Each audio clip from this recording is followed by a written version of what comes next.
Hi guys and welcome to Explain Me How. In this video, I will show you how to link EA account to PlayStation network account. To start, open your internet browser and head on over to ea.com. Once you're here, select the question mark on the upper right.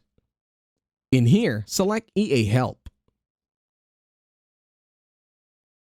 Now the next step is to click on Login on the upper right.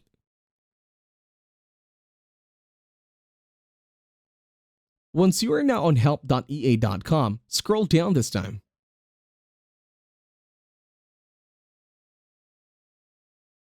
After clicking on Login, all you have to do this time is to click on the options to log in.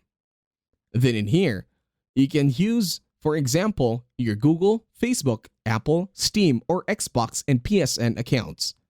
And that's it. Thank you very much for watching. Please leave a like, share, and subscribe to the channel.